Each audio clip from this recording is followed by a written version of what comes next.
Yo, Sanjay Uchiha here, people, bringing you my review on Dragon Ball Super Episode 72.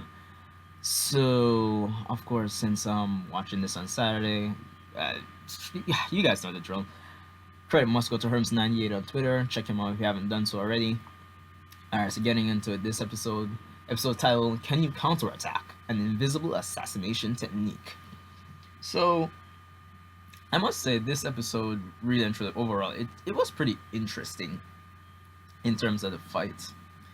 But it does a lot of shots, a lot of times throughout this episode, the animation and character models just seemed really off, and that just took away from the episode. But it was still entertaining to watch, at least. So we get into it, and Piccolo tries to perform, well, not exactly CPR, but I believe it was similar to how he revived Gohan in Resurrection F by like putting his hand on his chest and then doing some shits. Yeah, so that doesn't work. And it's interesting that it's the energy blast that Goku fired last episode in the air. It ends up falling back to Earth. I don't think we've. I mean, correct me if I'm wrong, but I don't think I've ever seen a situation like this, someone fire an energy blast into the air and it falls back down. So I think at that point it was just for a convenient way to actually, I guess, quote unquote, revive Goku, which it does. So it's after that that Goku basically decides that, hey, he still wants to fight Hit. He lets Hit know he's not dead, and he powers up to let Hit know where he is. Stupid Hit. So it's at this point that Goku, we basically find out that he's saying he's figured out Hit's technique. So this was one of the things that made the episode interesting. It seems Goku's theorizing that Hit basically has the ability to create key clones of himself. How should I put it? I think Herms said it best, really and truly. It was kind of like the after image technique, which was used a lot in Dragon Ball days. So, would I describe it anywhere else? I don't think so. Yeah, I think that's the best way of describing it. Like a key version of the after image technique. Because in the after image technique's case, it was literally just an image, but Hit is actually using his key to make complete fakes of himself, and that's how he was able to sneak up on Goku last episode. So that's actually pretty interesting. So, and it would explain why Goku wasn't able to hit him in a lot of points throughout the episode and even last episode, because Goku would be passing through pure energy essentially. So that's pretty cool. So we go on, we basically get into the fight, and I wouldn't say it's one-sided, but Hit still has the advantage. And one thing I think this episode did well, it's nothing too major, but we know Dragon Ball Super has power scaling issues like crazy. And what I was glad to see throughout this episode is that Goku mentions that Hit is basically way stronger than at the tournament. So the power scaling issues I had concerns about regarding Hit being able to go up against Goku at this point, after all that happened in the Goku Black arc, they've been put to rest. Because if Hit's been, I guess, training as well, then fine. I can see him easily keeping up with Goku in terms of power. So the power scaling problems in this episode are out the window. He's more or less on Goku's level. So as the fight goes on, essentially, we see that Champa and Vados are actually there, and we eventually do pan over to Vegeta and Whis, where Vegeta's basically worn out from training, and as Hermes put it, he promises to give Whis some steak, apparently. So Champa's wondering why Goku's still alive and if it's not taken seriously. Hermes points out that Vados explains that Hit's moving through parallel worlds, so he can move without being seen, which which I don't quite understand really and truly. Obviously, has something to do with basically key clones or key fakes or key after image technique, whatever you want to call it. More than likely.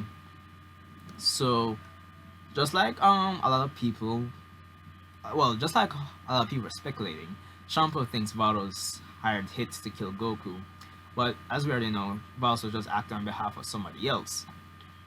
So it's at this point, as the fight goes on, we can see that Hit's actually enjoying the fight, and we can see that the, I guess, characterization and character development, whichever works, that we had at the end of the tournament, where he himself as a character is concerned, that the whole thing about improving himself essentially, based on his fight with Goku, it carries over here because he's literally enjoying it, and he stops acting as an assassin and more as a martial artist, as he really wants to fight Goku for just improving himself's sake at this point, just testing himself. So eventually Beerus, Whis, and Vegeta come in and they continue to watch the fight. And then basically Beerus tells him to finish the fight essentially. So Goku basically powers up and forms his energy into a spear. At first I was gonna say this was like a lazy way to defeat Hit, but I guess since it would be a way to disperse all the fake hits essentially. I just call them key clones, key after. Sorry, yeah, disperse them.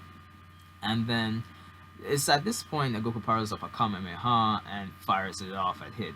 But it's at this point I'm thinking, I think Hit could have still won the fight. It basically ends in a draw still, but because by the end of it, both of them are on the ground. But I still think Hit could have won, unless he can't because Goku breaks down the key clones, and then we get this image there of like similar to when Hit's using the time skip, but we don't have that, and it's like he's stuck in place. So I don't know if it's that he has to stay one place while he creates the key clones. I don't know, on some pain shit from Naruto. I don't know, but I still think he could have probably just froze time, because I'm pretty sure he can probably freeze time for more than a second at this point, or at least a second. So I don't know. So the fight ends in a draw, and it's revealed that the big person that hired Hit was Goku himself. He basically hired Axe Whis to get in touch with Vados to basically hire Hit to kill himself so he could actually get a chance to fight Hit again. So I kind of didn't expect that. So I guess the whole tension from last episode, Goku suddenly in the day just being on edge, I guess that's explained and rectified for that episode. So eventually Chi-Chi comes in, and because she heard from Piccolo that someone's after was after Goku, and she thinks it's Frost. Goku asks Vegeta to keep it a secret and pretends that yeah, it is Frost. And Hit decides to leave before that actually, and that's basically your episode. This episode was entertaining. It was definitely entertaining. The whole stuff with Hit from these two episodes, they've been pretty good. I'm not gonna lie. Power scaling wise, those problems, those concerns of mine are out the window. It all worked out fine without me after calling bullshit, really and truly. My only problem with the fight was that I still think Hit could have won, unless still think his technique still needs a bit more explanation so we can get more context. Or probably I should wait until I watch the episode subbed. We'll see. But of course, as I mentioned, the arts, animation, the character models, there are off a lot of times in this episode. Of course, I would assume that they're saving the budget for the upcoming Universe Survival arc, which I guess is only natural.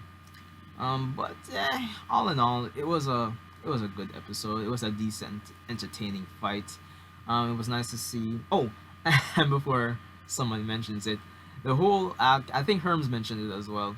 The whole act of the Ki Blast coming back down to revive Goku, it was similar to in One Piece when Luffy lost to Crocodile, I believe the second time. How he launched off some water in the air, I believe, and then after Crocodile left him there to die, Oda comes back down and revitalizes Luffy. So that was an interesting. I wouldn't. I don't know if to say it's a reference, but it was kind of cool to see.